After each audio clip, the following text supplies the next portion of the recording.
Vishnu record पे है। हाँ विक्की पूरा रोल। माइक भी, कॉलर माइक भी बेटर है ना पहले से। ओके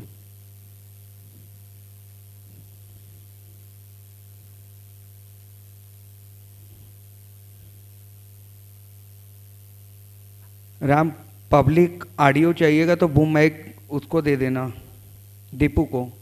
ऑडियो भी वहाँ पे फेयर रहना चाहिए। दीपू ओके माइक ही वाला लगा लो तुम अपने में। ये विकी विकी आदिल वो माइक राम का निकाल के, राम भैया के पास आओ, राम भैया के पास। आकाश माइक लगाओ दीपू में और थोड़ा सा ऑडियो चेक कर लेना, कलर बैलेंस। दीपू दीपू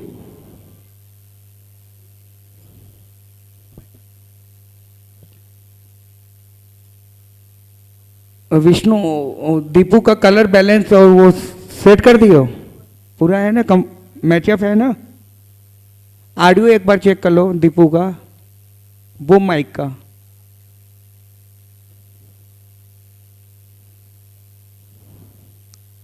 हाँ ठीक है। ओके भैया अब तो सारा कंप्लीट है ना।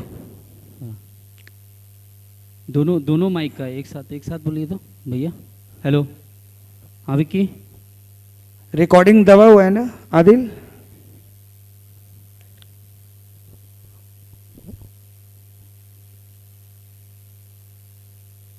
एक बार रिकॉर्डिंग कट कर देना। आकाश जा रहा है, आकाश जा रहा है, आकाश जा रहा है।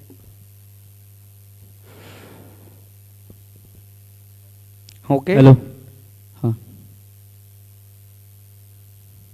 हेलो 1 2 3 हेलो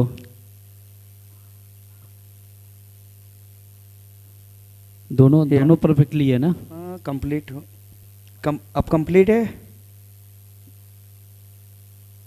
हेलो हाँ। Hello 1 2 hello. 3 1 2 3 hello check. 1 2 3 सही है भैया। परफेक्ट या यस।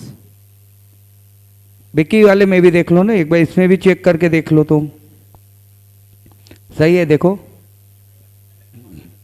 हो गया ना। भैया को उस वाले ऑडियो को रिकॉर्ड दिखाओ, उस वाले कैमरे में जो रिकॉर्ड अभी करो ना, अभी कर रहे हो रिकॉर्ड, एक बार कट करके फिर से करो ना, क्योंकि लंबा फाइल जाना पड़ेगा। ऑडियो जा रहा है, दोनों लोग आप भी बात कीजिए। हेलो एक बार स्लाइड कर लीजिए उसको ऐसे रनिंग में। यस ओके ओके, उसको नहीं छेड़ो, उसको नहीं छेड़ो, खाली ऑडियो के लिए। हाँ है, तो वो कोई फिक्स बात रहने दो, आप खाली बात कर लो। ओके ओके ठीक है पूरा आ रहा है। ऑडियो जा रहा है ना, रिकॉर्डिंग 1 2 कर 3 करके ऑन करना है, क्योंकि अभी रिकॉर्डिंग चेक भी करना होगा प्ले Yes. करके। एक बार प्ले करके रिकॉर्डिंग चेक करो, हाँ, एक बार- ऑडियो सही जा रहा है, चेक कट कर करो लो दोनों और लोग वहां का से प्ले प्रॉपर करो। मिल रहा है कि नहीं।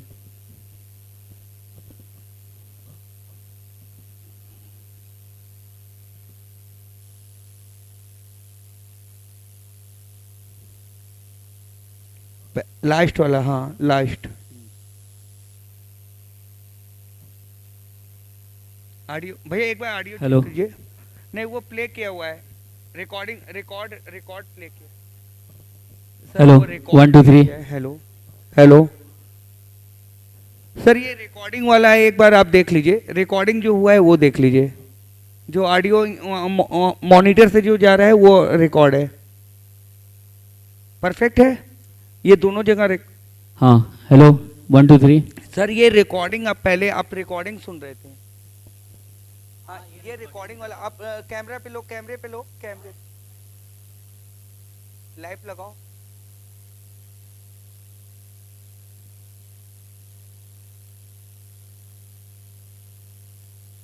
अभी जो आपने सुना बेटर था ना। नहीं नहीं यहाँ से अरे जो आप ये रिकॉर्डिंग किया हुआ आप सुन रहे थे। लाइव लगाओ ना, कैमरा ऑन करो, कैमरा ऑन करो डायरेक्ट। 8.20 या अब बात चलिए, हम हेलो। लोग एक दूसरे से डिस्कस कर लेते हैं ना। आवाज आ रही है भैया? सही वॉल्यूम आ रही है? मेरी आवाज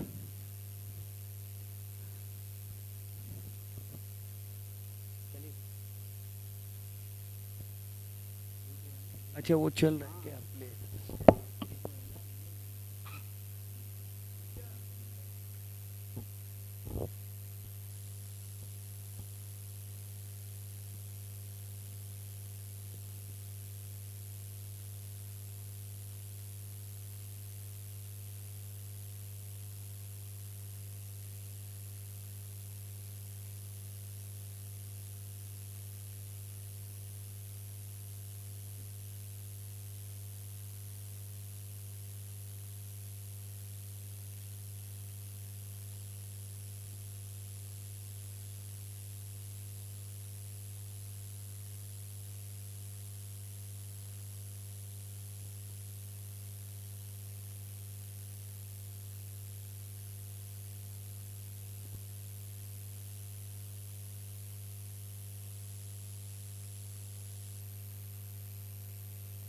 हेलो हेलो हेलो 1 2 3 भैया बोलिए आप भी।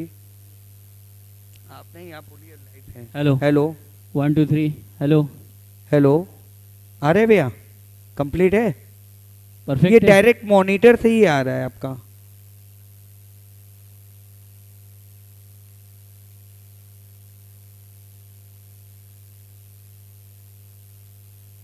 हेलो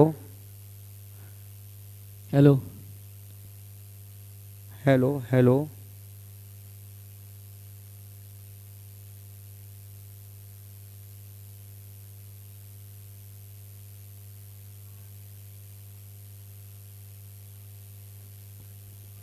नहीं तो डायरेक्ट में तो नहीं आनी चाहिए ना, एक बार चैनल से हम देख लेते हैं।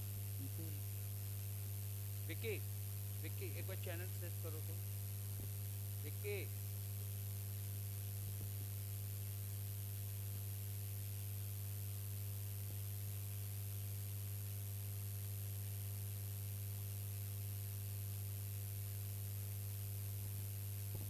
Hello hello hello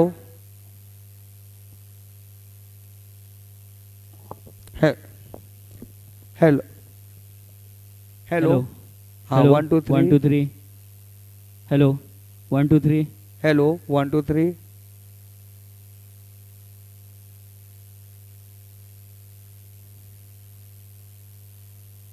left right.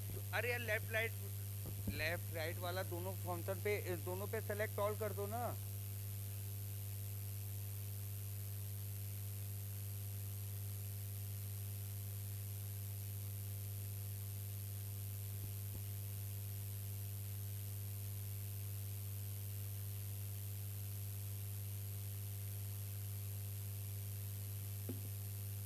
हो गया?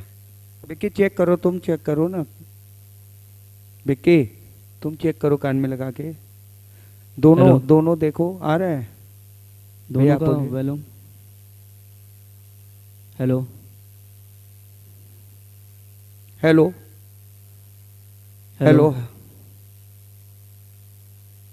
Hello hello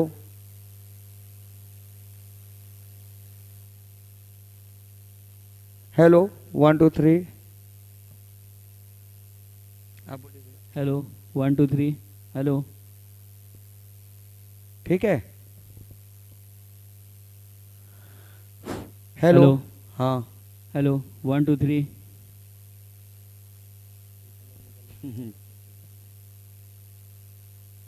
hello hello hello hello 1 2 3 1 2 3 hello hello check. Hello hello hello hello 1 2 3 hello 1 2 3 hello hello 1 2 hello 3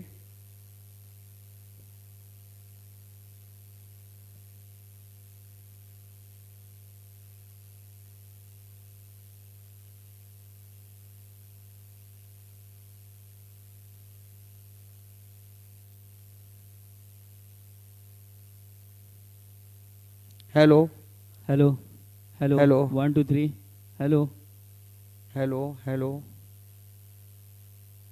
hello hello 1 2 3 hello hello सही हेलो हुआ? Hello hello hello 1 2 3 hello hello